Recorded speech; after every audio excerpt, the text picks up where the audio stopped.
As a Disney fan, I'm always on the lookout for theme parks that capture a bit of the same magic. So when I heard about Silver Dollar City in Branson, Missouri, a park known for its rustic charm, history, and family-friendly atmosphere, I figured it's worth a visit. It's often recommended as a great alternative to the bigger parks like Disney, Universal, SeaWorld, etc.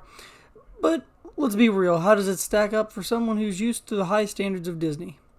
In this video, I'm going to give you my honest review of Silver Dollar City, coming from a diehard Disney fan's perspective. We'll cover everything from the rides, the unique cave tour, and dining options, to the overall atmosphere, entertainment, and costs. And trust me, I'll be real about both the highlights and the things that didn't quite meet the expectations. There were definitely some surprises, both good and not so great. So how does Silver Dollar City stack up to the kind of magic that Disney fans appreciate? Or will it leave you missing the happiest place on earth? Stick around to find out. So let's start with first impressions. When you walk into Silver Dollar City, you're immediately hit with a very different vibe than what you'd get at any other theme park. Instead of a bright, colorful atmosphere, Silver Dollar City has rustic, old-timey charm that is all about recreating the 1880s Ozark experience. And to be fair, it does that pretty well. From the wooden buildings to the cobblestone streets, the park feels like you've stepped back in time. There are no towering castles or futuristic landscapes here. Everything is rooted in a much simpler, frontier-style setting. Now, if you're used to the grand theming and spectacle, this can feel a little underwhelming, and for me it certainly did. It's more low-key, and that's something you just have to adjust to. But before entering the park, you will start out at the parking lot, which is very much walkable. And that's one of the nice things. You can literally walk from your car, which is free parking and all, right up to the park.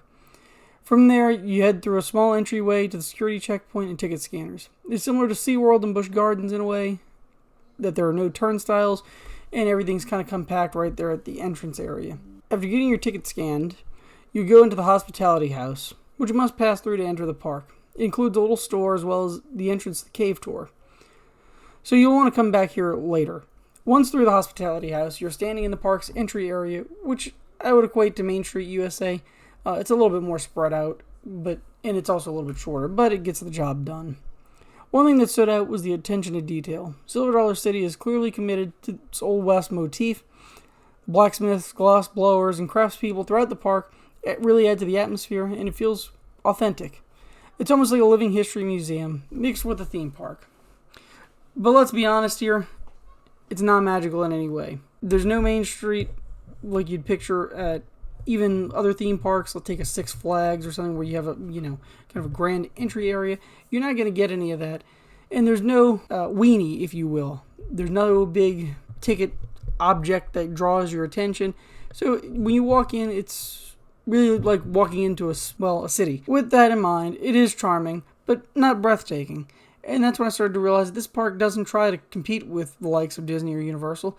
And that's really the point. Silver Dollar City is its own thing, and it leads hard into what it does best. Another thing that stood out was the size of the park. It's not massive, but it is spread out enough that it can feel a bit confusing to navigate at times. Maps are available in the form of newspapers when you enter the park, and while they are a nice touch and provide something to read while you wait in line, you will need the mobile app to avoid getting lost. Keep in mind there are hills and winding pathways that were clearly not planned out like you'd expect at other theme parks as the park slowly expanded outward. There were times I found myself walking in circles trying to figure out how to get to the next ride or attraction. So if you're not a fan of a bit of walking or don't have a good sense of direction, be sure to keep that app open. One big difference from Disney that struck me right away is the lack of larger-than-life atmosphere. There aren't many wow factor moments, and one of the only wow factor moments for me was when you go to the back and there's that massive water ride, which we'll get to in a minute. As you're probably aware, other parks, Disney, non-Disney, what have you, there's always some kind of landmark that draws your eye. Here you don't have that. That being said, the natural beauty of the area is definitely the park's highlight. Silver Dollar City is nestled in the Ozark Mountains, so the park is surrounded by lush greenery and rolling hills.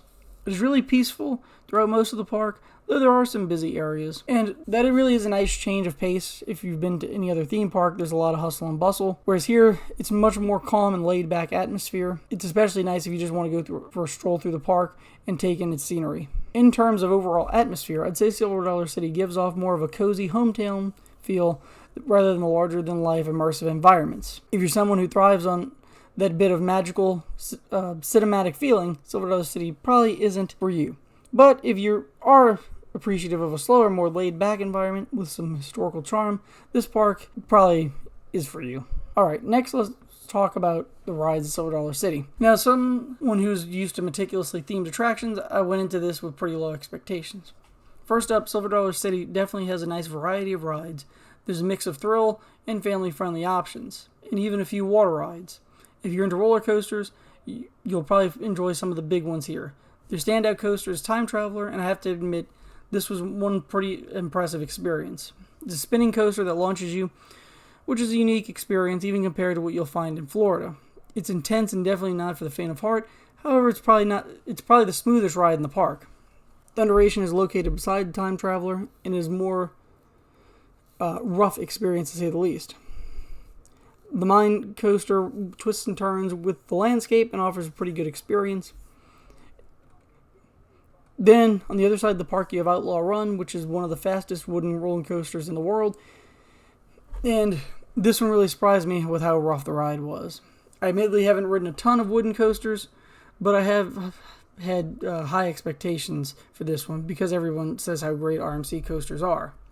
To put it lightly, Outlaw Run was the most painful coaster experience I've ever had.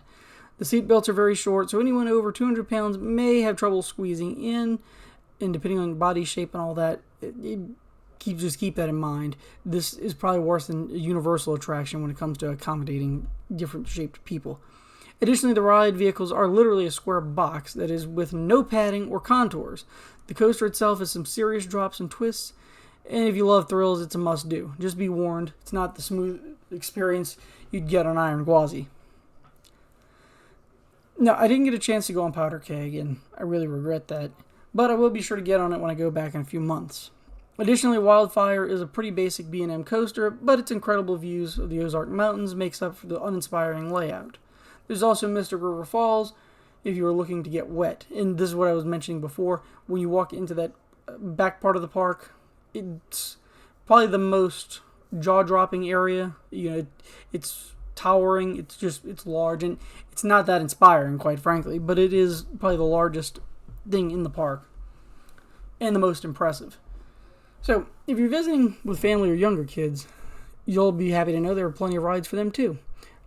There's rides in Fireman's Landing, and there's another area off to the side of that. I forgot what it's called, but plenty of rides for everyone in the family.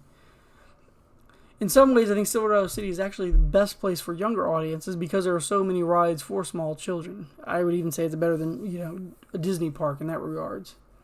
While many of them are simple, there is a nice variety. Additionally, it's worth noting that Silver Dollar City does have a wristband system where you can go get measured at the fire station for height, and they will mark it on your band, and you won't have to go get checked at each individual ride, which is a nice touch for smaller kids, so they don't have to get measured by an employee at every single ride, and right off the bat, this is what they can get on. Another thing worth mentioning is the pace of the lines. Silver Dollar City, at least during my visit, didn't have the kind of overwhelming crowds you'd find at major theme parks. However, the lines moved very slowly, as loading took forever.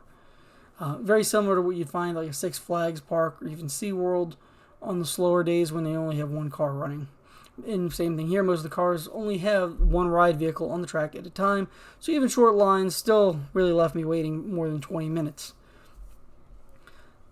Overall, the rides at Silver Dollar City are a solid mix of fun and thrills, but if you're expecting Disney-level theming and immersion, you might be a little underwhelmed. The coasters are top-notch in terms of excitement, and the family rides are fun, but they don't have the extra layer of magic that really transport you into another world. Still, for what it is, the ride lineup here is very strong, especially for thrill seekers. Next up, let's talk about food. If you've been to a Disney park, you know that dining can be a major part of the overall experience, and certainly for me it is. Whether it's a character meal at Cinderella's Royal Table or uniquely themed snacks around Epcot's World Showcase, food is a big part of the magic. So how does Silver Dollar City's dining stack up?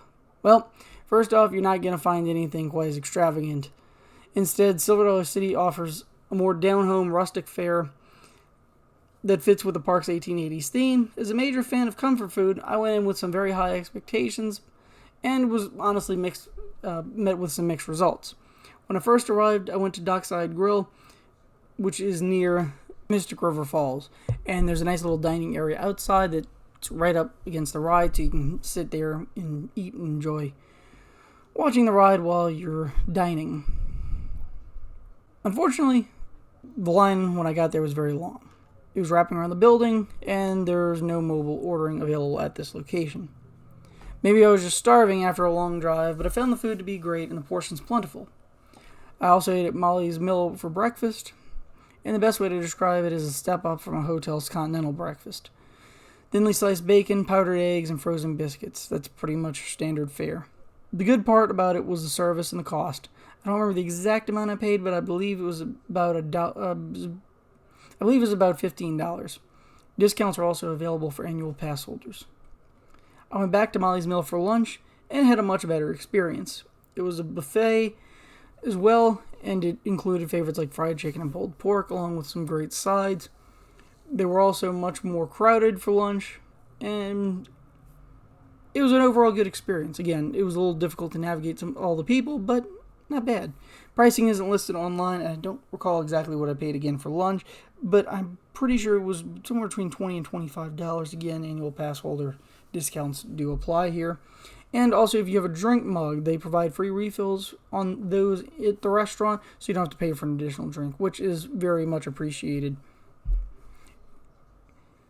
In general, the food is hearty and comforting, with plenty of options like skillet meals, meats, and famous cinnamon bread at Silver Dollar City. The cinnamon bread is kind of a must-try. It's delicious and probably one of the standout treats in the park. But beyond that, the food is fairly standard in terms of theme park fare, burgers and such. I will say the portion sizes are generous and the pricing isn't outrageous for other theme parks. You don't have, stupid 5% upcharges and whatnot like many parks are doing these days. However, the variety is somewhat limited. Again, burgers, pizza, typical theme park stuff. You'll find lots of comfort food, but if you're looking for something more unique or diverse, South American, Asian, nothing like that, you're not going to find that here. There's no international cuisine or heavily themed dining experience whatsoever. The last thing I got to eat was loaded fries from a small place near American Plunge. What I got looked nothing like the pictures. The fries were drizzled in a small amount of nacho cheese sauce, but they were supposed to have bacon on them. Instead of bacon, there were literal chunks of ham. The look and taste just didn't do it for me. Overall, I'd say the food fits the park's theme, and the pricing is much more budget-friendly than what you'll find at, most other major theme parks. However, I would probably stick to some of the skillets or even a burger on my next trip. So, what's Silver Dollar City without a cave tour? And the one thing that sets Silver Dollar City apart from any other theme park in the world is its cave tour. The park started because of its marble cave, and it literally formed around its opening. Be warned, this trek is not for the faint of heart. While I don't consider myself claustrophobic in any way, I'm not a huge fan of being stuck between lots of people in tight spaces. So, I will say this, I was surprised by how many older people were in our group and kept up just fine. So, just because I don't like it, doesn't mean other people don't like it.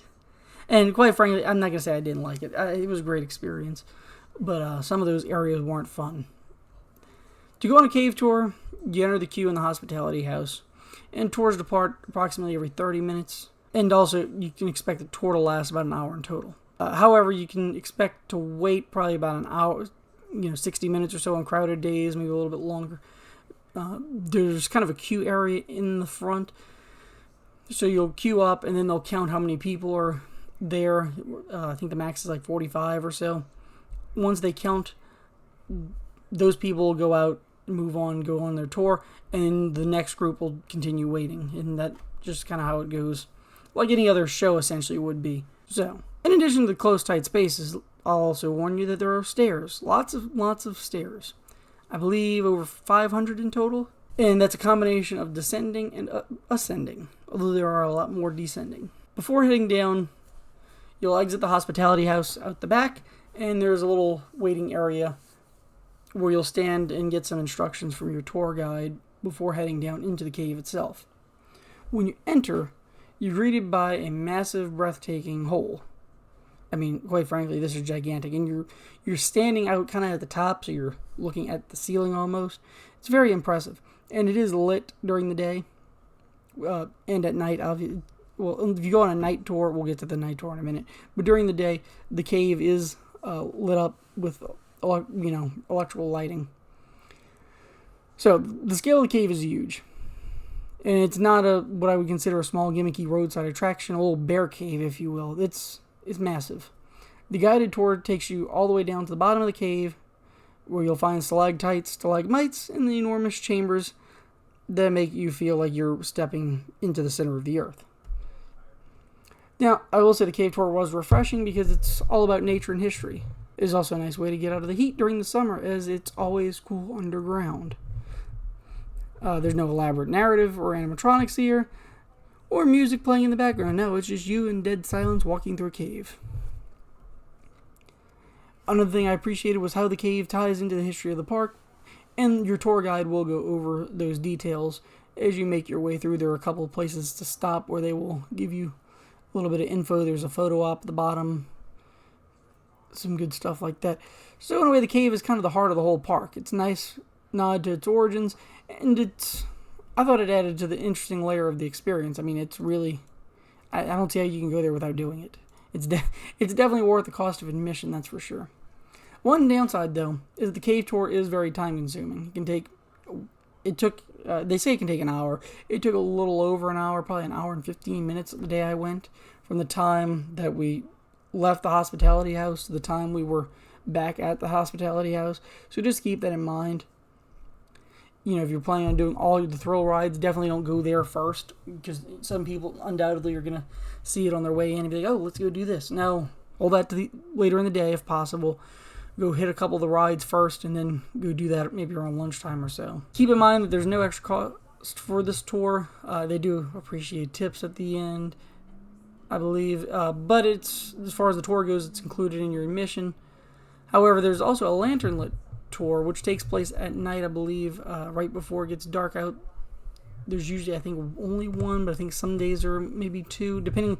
Later in the year, when I went in the spring, the park was closing pretty early. As you get into summer and then into fall, it closes later and later, with parks closing, I think, around midnight or maybe even later, around Christmas time with the lights. So there may be more tours later. I'm not positive. But regardless, Lantern Light Tour sees you go down with a little lantern like the old timers would have before they installed electrical lighting down there, which is a pretty neat idea. Overall, the cave tour was definitely one of the standout experiences at Silver Dollar City, and it definitely set it what would just be a park with some basic coasters in it, apart from something you'd find anywhere else. Now, when it comes to entertainment, Silver Dollar City has what I would consider a mixed bag, depending on the time of year. The shows have a homey, nostalgic feel overall that fit in with the park's theme in celebrating the 1880s. It was our culture. There are a few musical performances, craft demonstrations, and even live shows. For example, the park features traditional bluegrass, gospel, and folk music performances that add to the rustic atmosphere. And while this might not be everyone's cup of tea, it does provide a look into other forms of entertainment that you probably won't find elsewhere. I went to the park in the spring, and unfortunately there wasn't much going on. There are a lot more activities during the fall period as Thanksgiving and Christmas near. Much of the entertainment is very low-key compared to Disney. At Silver Dollar City, on the other hand, the entertainment is more about appreciating similar things like live music, local artisans, and classic storytelling.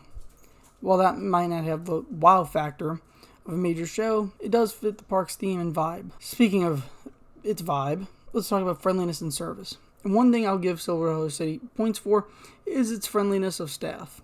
Everywhere I went, employees were incredibly welcoming, and they really went out of their way to make sure guests were having a good time. Staff at Silver Dollar City, or citizens as they're called, are all about hospitality, from the ride operators to the folks at the shops and the restaurants. Everyone was super helpful. They really seemed happy to help, and that kind of attitude goes a long way in enhancing the overall experience. One thing I noticed is that a lot of the employees seemed to really take pride in the history and theme of the park. They weren't just there to do their jobs, they were actively participating in creating that rustic, old-timey atmosphere. At Disney, you definitely get top-notch service, but it's more polished and corporatized, whereas here, it felt like service was more genuine and down-to-earth. If I had to compare, I'd say Disney's customer service does feel more polished, but both are great in their own ways. The friendliness here feels more authentic, and it stood out. Clear that the employees take pride in their work, and that made the whole experience much more enjoyable. I'd also say they seem to have more fun in their work. Next, let's talk about the costs. This is going to be the most important topic for most people, and likely impact your decision to visit or not. And it is one of the reasons that I wanted to visit, because quite frankly it was cheap, and I'm looking for alternatives to get that same kind of Disney experience elsewhere. Disney's gotten ridiculously crowded and expensive, and I think like most people, I'm just looking for other alternatives. There's a lot to explore in the world, and this is certainly one of them. So first off, Silver Dollar City is definitely more affordable. Park tickets for a single day are a little pricey by themselves at $92, but that goes down dramatically if you stay for a few days. And if you're going with a family, those savings can add up fast. But as with any theme park, costs don't stop at the gate. You still have to factor in dining, souvenirs, and parking, which can add up quickly. However, compared to Disney, where a meal alone can cost you upwards of $20 per person at a quick service place, the overall dining experience here costs are overall much more reasonable. The good news is that many of those extras are also affordable, for instance, snacks and souvenirs. For instance, a refillable mug can save quite a few dollars. Snacks and souvenirs are pretty affordable, and standard parking is completely free, which is very, very nice. I think it's one of the only theme parks that has completely free parking available. That being said, there's one big difference that could affect your budget: the lack of on-site accommodation. At Disney and Universal, you have a wide range of resort options, from budget-friendly to luxury hotels, all within easy reach of the park. But at Silver Dollar City, there are no on-site hotels, and you're looking at staying in the nearby Branson area. And if you're looking to stay at the nearby Branson area, there aren't many conventional hotels close by. Most options are motels, but even more than that, you've got cabins and vacation rentals. And while some of these can be nice and charming, they don't really offer the same convenience as a conventional hotel. With that in mind, Silver Dollar City does operate a campground with buses that go to the parks, but it is very, very small. I believe most of the campsites and cabins are, well, the campsites were located like adjacent to the road, and then there's a handful of cabins behind it. Branson is a popular destination, especially in the summer, so lodging can fill up quick, and prices do spike during some of those peak seasons. The good news is that lodging is very cheap during the off-season. Just keep in mind the distance from the parks, as you will have to drive in each morning. I stayed at Stillwater's Resort based on a friend's recommendations, and it was very convenient and affordable. However, the complex is very spread out, and there were numerous minor issues like credit card reader not working when I arrived, my room key cards kept deactivating. Property also doesn't, since it's a timeshare, technically doesn't offer maid service, so you'd have to go exchange your towels and whatnot at a window, and one of those is closed in the off season, so you got to go across the property, which is like a block and a half away, to exchange it. It was minor inconveniences like that you would expect not to have to deal with on a vacation. But again, for the price, I think I paid like $80-ish a night average for a weekend. So overall, minor inconveniences, I guess, were worth dealing with, but at the same time, it's stuff that you shouldn't have to deal with at a hotel. So while the park itself is more affordable than Disney, the lack of on-site lodging and limited hotel options in Branson could affect the overall convenience and cost of your trip. It's just something to keep in mind if you're used to an all-in-one immersive experience where you go online, you pay for your package, and go on your merry way. Speaking of transportation and getting to the parks, let's take a minute to talk about accessibility. First, let's go over actually getting to the park. Most theme parks are built off a major highway, or if nothing else, roadways at least developed near them to facilitate the, increase in traffic going to a theme park. Likewise, airports are usually at least within driving distance. However, none of that is the case at Silver Dollar City in Branson. There's no interstate going through the area. There are a few major highways, and the closest major city that I would consider, at least a major city, is Springfield, which is about 45 minutes away. But even Springfield is pretty lacking. With that in mind, Branson does have a lot of stores and restaurants, and is located about 10 miles east of Silver Dollar City. Just keep in mind and go in with realistic expectations that you are kind of spread out and you're in a very rural area. If you're not familiar with rural areas, there's distance between things, let's put it that way. You're not going to walk to Walmart. It's not like Disneyland where you walk across the street and you've got a row of hotels. So you're going to need a car, is what I'm getting at. The bigger problem is that, going back to the car thing, is that you have to be within driving distance to Southwest Missouri to go to Silver Dollar City. The closest airports are, I clocked, about 3 hours away or more. I looked at St. Louis, Kansas City, Little Rock, and Tulsa, and that's kind of the areas I found to be the closest airports. And those are, again, at least about 3 hours away. And even if you were able to get to one of those airports, keep in mind they don't all have the best flight paths to other cities. So even if you did that, you would still need to rent a car. Drive 3 hours, which, I mean, that's kind of a lot if you just got off an airplane. If you were flying in from somewhere, on the East Coast or the West Coast, a few hour flight plus driving a few more hours, that could be getting to be a pain in the butt. And there's not really a way to get around that. I mean, you can't. Theoretically, I guess you could take an Uber, and they are available in that area, but you're going to be paying a fortune, to go 3 hours. So, kind of put it lightly, I don't think this is great. I don't think Silver Dollar City is worth the hassle if you're not within driving distance. Driving distance is subjective. It's up to you. I'm about 7.5, 8 hours away, and I'm about 12 hours from Disney World. So just to put that in perspective, I consider both of those within driving distance. So I mean, if you think you're within driving distance there, go for it. And you've got a car to go. Otherwise, I would consider making it a part of a trip to, kind of explore the larger region if you're, or, a cross-country road trip type of thing if you're not within easy driving distance. Also on the topic of accessibility, I think it's important to talk about how Silver Dollar City stacks to the competition in terms of disability access.